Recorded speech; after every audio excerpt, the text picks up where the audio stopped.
ECB telah menahan suku bunga sejak mengakhiri siklus penurunan suku bunga selama 1 tahun pada bulan Juni lalu. Pertumbuhan ekonomi yang lebih tangguh dari perkiraan serta tekanan harga yang mereda membuat urgensi untuk stimulus tambahan hampir sepenuhnya menghilang.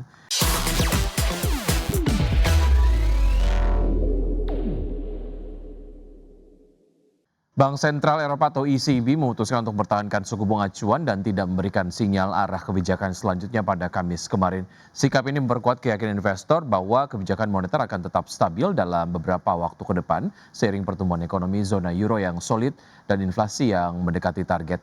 ECB telah menahan suku bunga sejak mengakhiri siklus penurunan suku bunga selama 1 tahun pada bulan Juni lalu.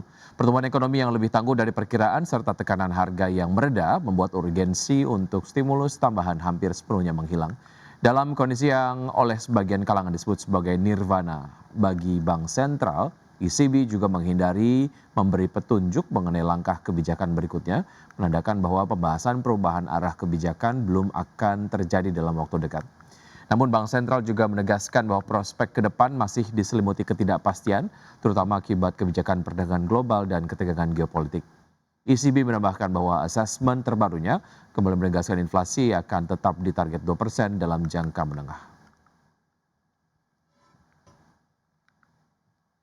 Dan Antara Indonesia menegaskan tidak akan ikut mendorong proses demutualisasi Bursa Efek Indonesia dan memilih menunggu kejelasan aturan yang disiapkan regulator. Ya, meski demikian Dan Antara tetap terbuka untuk berpartisipasi dalam kepemilikan Bursa Efek Indonesia secara langsung apabila demutualisasi telah rampung. Dan Antara Indonesia menegaskan tidak akan ikut mendorong proses demutualisasi Bursa Efek Indonesia dan memilih menunggu kejelasan aturan yang disiapkan regulator. CEO Dan Antara Indonesia Rosan Roslani mengatakan, Badan Pengelola Investasi Negara tersebut menghormati tahapan demutualisasi yang saat ini masih berada dalam ranah Otoritas Jasa Keuangan dan Bursa Efek Indonesia. Ia juga menilai bahwa proses demutualisasi merupakan kebijakan struktural pasar modal yang memiliki mekanisme dan tahapan tersendiri. Rosan menjelaskan bahwa demutualisasi akan menciptakan pemisahan antara keanggotaan bursa dan kepemilikan sehingga keputusan terkait struktur saham Bursa Efek Indonesia tidak bisa dilakukan secara terburu-buru. Di samping itu, ia menyatakan Dan Antara juga baru akan bersikap setelah kerangka demutualisasi tersebut benar-benar jelas dan resmi diterapkan.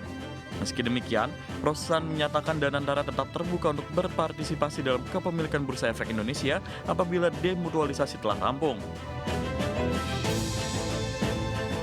Adapun pemerintah diketahui berencana untuk mengubah struktur kelembagaan Bursa Efek Indonesia yang diatur dalam rancangan peraturan pemerintah terkait demutualisasi Bursa Efek sebagai bagian dari implementasi Undang-Undang Nomor 4 Tahun 2023 tentang pengembangan dan penguatan sektor keuangan. Lebih lanjut, Kementerian Keuangan mengungkapkan proses demutualisasi Bursa Efek Indonesia kini memasuki tahap finalisasi dan ditargetkan rampung pada semester 1 2026. Berbagai sumber IDX Channel.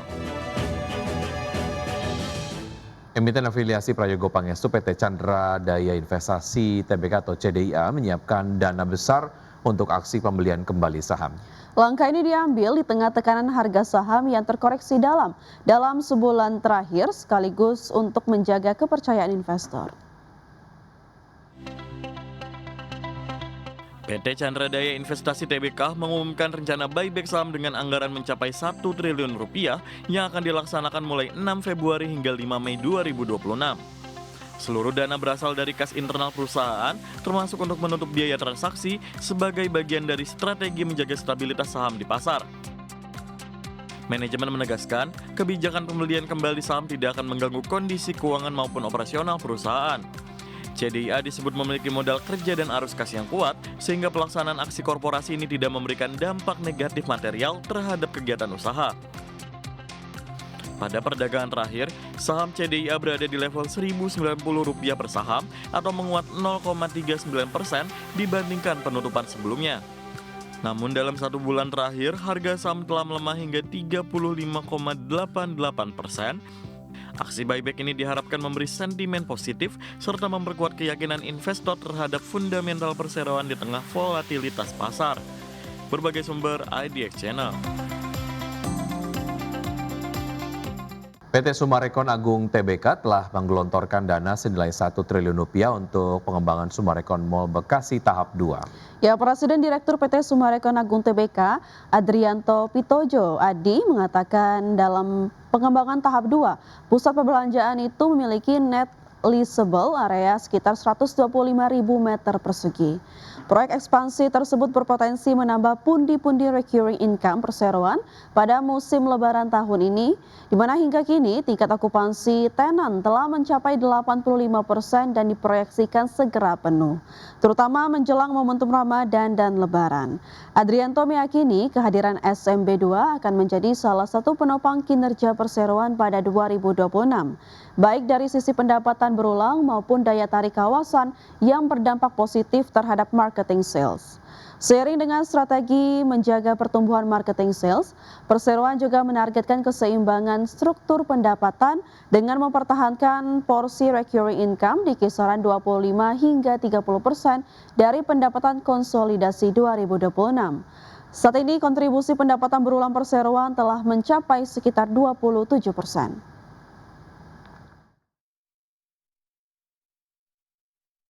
Anda masih bergabung sama kami, pemirsa. Presiden Prabowo Subianto resmi melantik Juda Agung sebagai Wakil Menteri Keuangan menggantikan Thomas Djiwandono.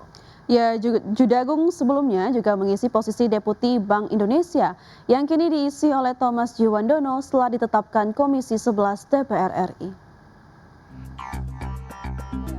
Pelantikan jabatan Wakil Menteri Keuangan digelar di Istana Negara Jakarta Pusat yang dipimpin langsung Presiden Prabowo Subianto.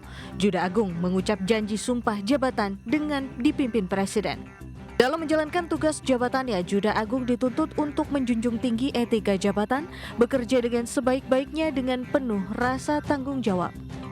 Allah, saya bersumpah. Demi Allah, saya bersumpah Bahwa saya akan setia kepada Undang-Undang Dasar Negara Republik Indonesia Undang-Undang Dasar Negara Republik Indonesia tahun 1945 tahun 1945 serta akan menjalankan segala peraturan perundang-undangan dengan seluruh-seluruhnya demi dharma bakti saya kepada bangsa dan negara, bahwa saya dalam menjalankan tugas jabatan akan menjunjung tinggi etika jabatan, bekerja dengan sebaik-baiknya dengan penuh rasa tanggung jawab. Usai mengucap sumpah janji jabatan, Juda Agung secara resmi menjabat sebagai Wakil Menteri Keuangan.